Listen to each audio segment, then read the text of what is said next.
بسم اللہ الرحمن الرحیم۔ السلام علیکم ورحمۃ اللہ وبرکاتہ۔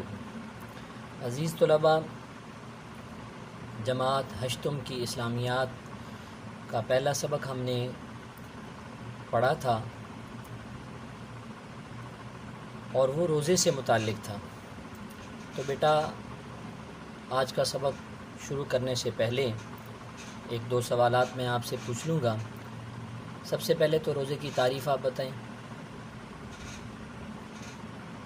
جی، روزے کی تعریف آپ نے یہ بتائی، صبح صادق سے لے کر غروب آفتاب تک کھانے پینے اور جنسی خواہشات پر قابو پانا، اس کا نام روزہ ہے۔ جی بالکل ٹھیک، شاباش۔ روزے کی فرضیت کا ثبوت قرآن سے ملتا ہے۔ آیت یا ایھا الذین آمنوا کتب علیکم الصیام کما کتب علی الذین من قبلکم۔ شاباش۔ روزے کی فرضیت کا ثبوت حدیث مبارکہ سے بھی ملتا ہے۔ جی اس پر حدیث بنی الاسلام علی خمس شہادت اللہ الہ الا اللہ وان محمدا عبدہ ورسولہ واقام الصلاۃ وایتاء الزکاۃ وصوم رمضان وحج البیت ان استطاع الیہ سبیلا۔ شاباش۔ جی بیٹا یہ آپ نے تعریف بھی سنا دی اور روزے کی فرضیت کا ثبوت قرآن اور حدیث سے بھی آپ نے بتا دیا۔ تو آج کا ہم عنوان شروع کریں گے۔ آج ہم نے پڑھنا ہے روزے کی اقسام، روزے کی قسمیں۔ روزے کی قسمیں 7 قسمیں ہیں روزے کی۔ یہ آپ دیکھ رہے ہیں، آپ کے سامنے چارٹ ہے۔ اس پر ایک طرف میں نے وہ اصطلاحات لکھی ہیں جو روزے کی قسمیں بیان کرتی ہیں، اور اس کے بعد میں نے سامنے اس کی مثال پیش کی ہے۔ سب سے پہلی روزے کی قسم ہے فرض معین، یعنی ایسا فرض جس کو مقرر کیا گیا ہے۔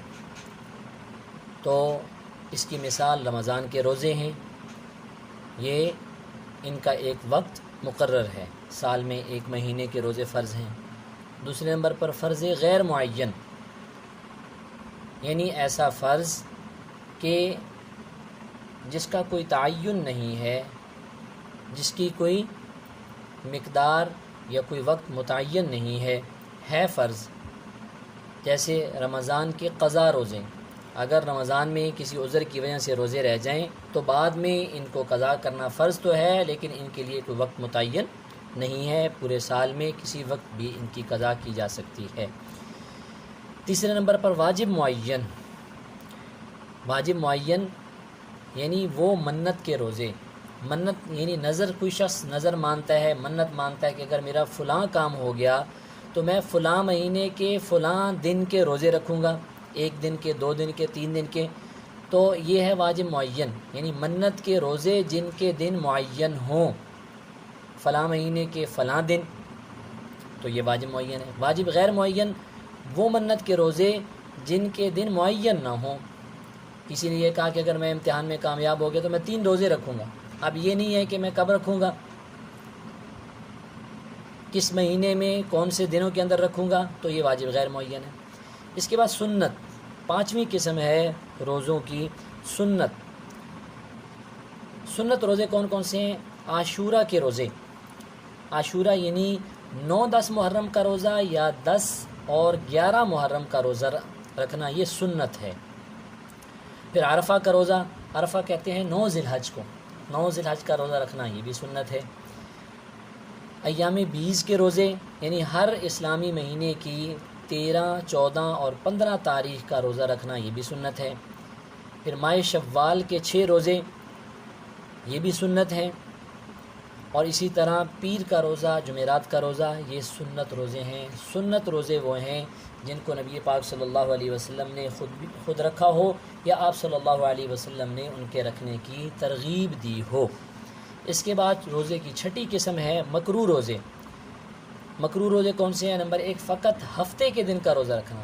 کیوں؟ اس لیے کہ ہفتے کے دن یہودی روزہ رکھتے تھے، ان کی مشابہت سے بچنا ضروری ہے، اس لیے اس دن صرف ہفتے کا روزہ رکھنا مکروہ ہے۔ اگر جمعہ ہفتے کا رکھ لیا جائے، ہفتے اور اتوار کا رکھ لیا جائے تو ٹھیک ہے۔ اسی طرح فقط 10 محرم کا روزہ رکھنا، عاشورہ کا روزہ رکھنا تو سنت ہے، یعنی 9 اور 10 محرم کا یا 10 اور 11 محرم کا، لیکن صرف کوئی 10 محرم کا روزہ رکھتا ہے تو یہ ٹھیک نہیں ہے، یہ مکروہ ہے۔ اسی طرح 9 روز کا روزہ، 9 روز کا روزہ یہ بیٹا مجوسیوں کا ایک تہوار ہے، اس دن یہ تہوار مناتے ہیں مجوسی، تو آگ پرست کو مجوسی کہتے ہیں، ان کا ایک خاص تہوار ہے، تو اس دن کا روزہ رکھنا بھی یہ مکروہ ہے۔ اسی طرح عورت کا شوہر کی اجازت بغیر نفلی روزہ رکھنا، نفلی روزہ یہ بات ذہن میں رکھ لینا، فرض روزے میں اجازت کی ضرورت نہیں ہے، شوہر کی اجازت کے بغیر رکھے تو مکروہ ہے۔ پھر 7ویں قسم ہے حرام روزے، حرام روزے جو ہے وہ سال کے اندر 5 دن ہیں جن میں روزہ رکھنا حرام ہے، عید الفطر کا دن ہے، عید الاضحیٰ کا دن ہے، اور ایام تشریق، ایام تشریق یعنی 11 ذی الحج، 12 ذی الحج اور 13 ذی الحج، یہ روزے جو ہے 3 یہ دن ہیں، اور عید الفطر اور عید الاضحیٰ یہ 5 روزے سال کے اندر، ان دنوں کے اندر روزے رکھنا حرام ہے۔ بیٹا اب ہم کتاب کی طرف آتے ہیں، اس کی ہم بلند خوانی کریں گے۔ تو روزے کی قسمیں، روزے کی 7 قسمیں ہیں۔ نمبر 1 فرض معین، نمبر 2 فرض غیر معین، نمبر 3 واجب، نمبر 4 واجب غیر معین، نمبر 5 سنت، نمبر 6 مکروہ، نمبر 7 حرام۔ فرض اور واجب روزے 2 طرح کے ہوتے ہیں، اول وہ روزے جن کے دن تاریخ متعین ہیں، دوسرے وہ روزے جن کی تاریخ متعین نہیں، پس روزوں کی کل 7 اقسام ہوئیں جن کی تفصیل نمبر وار بیان کی جاتی ہیں۔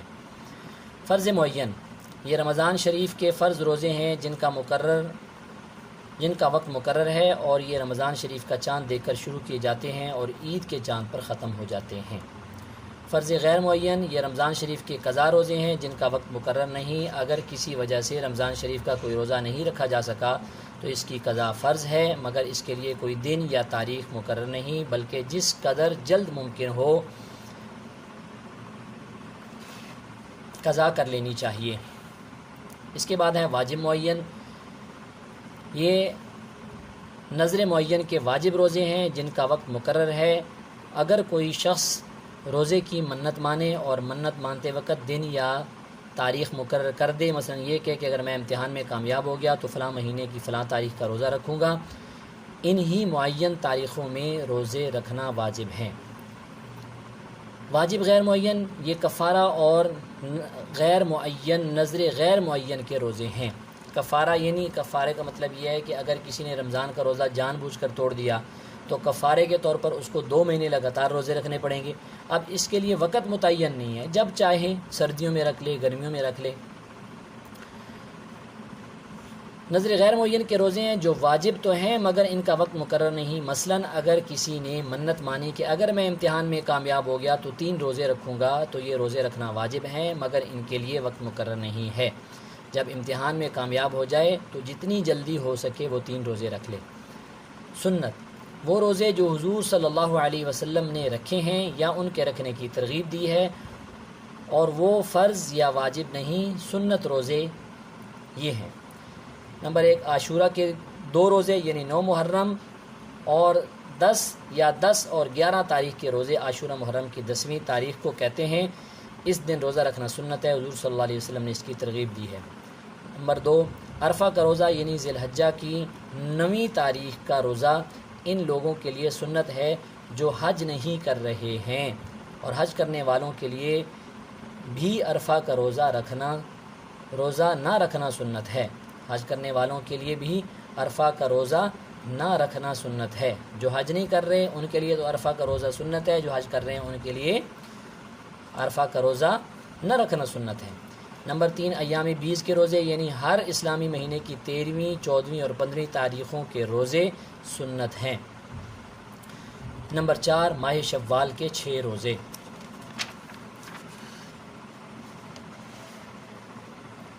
نمبر 5 پیر کے دن کا روزہ۔ نمبر 6 جمعرات کے دن کا روزہ۔ مکروہ روزے۔ نمبر 1 فقط ہفتے کے دن کا روزہ، کیونکہ ہفتے کے دن یہودی روزہ رکھتے ہیں اس لیے مکروہ ہے، پس اگر ایک دن ملا کر جمعہ اور ہفتہ کا روزہ رکھے تو مکروہ نہیں ہوگا۔ نمبر 2 صرف 10ویں محرم کا روزہ، یہ آپ پیچھے پڑھ چکے ہیں، 9ویں 10ویں کا جو ہے وہ سنت ہے، اسی طرح 10ویں اور 11ویں کا بھی رکھ سکتے ہیں۔ 9 روز مجوسیوں کا قومی تہوار ہے۔ میں نے آپ کو بتا دیا مجوسی کون لوگ ہیں، جو آگ کے پجاری ہیں۔ اس کا روزہ رکھنا بھی مکروہ ہے۔ نمبر 4، عورت کا شوہر کی اجازت کے بغیر نفل روزہ رکھنا، یہ سب روزے مکروہ ہیں۔ حرام روزے سال بھر میں 5 دن کے روزے حرام ہیں، عید الفطر کے دن، عید الاضحیٰ کے دن اور ایام تشریق یعنی 11ویں، 12ویں اور 13ویں ذی الحجہ کے روزے حرام ہیں۔ تو بیٹا یہ آج کا سبق ہم نے پڑھ لیا۔ اس کے بعد ہم عملی کتاب کی طرف آتے ہیں۔ یہ بیٹا عملی کتاب صفحہ نمبر 24 آپ اس پر دیکھ رہے ہیں۔ پہلے ایک لانگ کویسچن ہے، یہ آج آپ نے نہیں کرنا، یہ انشاءاللہ کل اس کا میں آپ کو طریقہ کار بتاؤں گا۔ اس کے بعد سوال نمبر 2، درج ذیل میں دیے گئے بیانات کے صحیح یا غلط ہونے کی نشاندہی کریں اور غلط ہونے کی صورت میں صحیح بیان تحریر کریں۔ نمونہ کے طور پر 2 سوالات حل کر کے بتلائے جاتے ہیں۔ یہ بیٹا سوال نمبر 1 ہے، رمضان المبارک کے روزے فرض معین ہیں، یہ صحیح ہے یا غلط؟ صحیح ہے۔ جب صحیح ہے تو اس کے آگے پھر آپ کو صحیح بیان والے خانے میں کچھ نہیں لکھنا۔ نمبر 2، فرض غیر معین ان روزوں کو کہتے ہیں جن کا وقت مقرر ہے، غلط۔ پھر آگے صحیح والے بیان کے اندر آپ نے لکھنا ہے وقت مقرر نہیں۔ اسی طرح بیٹا آپ نے اچھی طرح جو آج سبق پڑھا ہے، جب آپ اس کو اچھی طرح بار بار دہرا کر یاد کر لیں گے تو انشاءاللہ آج کا یہ عملی کتاب کا کام آپ کے لیے کرنا آسان ہوگا۔ خالد نے منت مانی کہ اگر میں امتحان میں کامیاب ہو گیا تو فلاں مہینہ کے فلاں تاریخ کا روزہ رکھوں گا، تو یہ واجب غیر معین ہے۔ اب آپ بتائیں گے کہ آیا یہ درست ہے یا غلط ہے۔ اسی طرح بیٹا آپ نے جو ہے یہ کام کرنا ہے۔ یہ تقریباً آج کے 10 نکات ہیں۔ آخری 10واں نمبر ہے، رمضان المبارک کے روزوں کی قضا فرض معین ہے یا غیر معین ہے؟ تو یہ غلط ہے۔ آپ نے پھر اگلے خانے کے اندر لکھنا ہے کہ فرض غیر معین ہے۔ یہ شاباش بیٹا، مجھے امید ہے آپ سارا کام سمجھ گئے ہوں گے۔ انشاءاللہ کل پھر ملاقات ہوگی۔ آج کا جو سبق پڑھایا گیا ہے اس کو اچھی طرح سے یاد کرنا ہے، اور یاد کرنے کے بعد اس کو عملی کتاب کے اندر آپ نے اس طریقے سے جیسے میں نے آپ کو سمجھایا ہے کرنا ہے۔ بیٹا خوب محنت سے سبق کو یاد کیجیے گا۔ اللہ آپ کا حامی و ناصر ہو۔ السلام علیکم ورحمۃ اللہ وبرکاتہ۔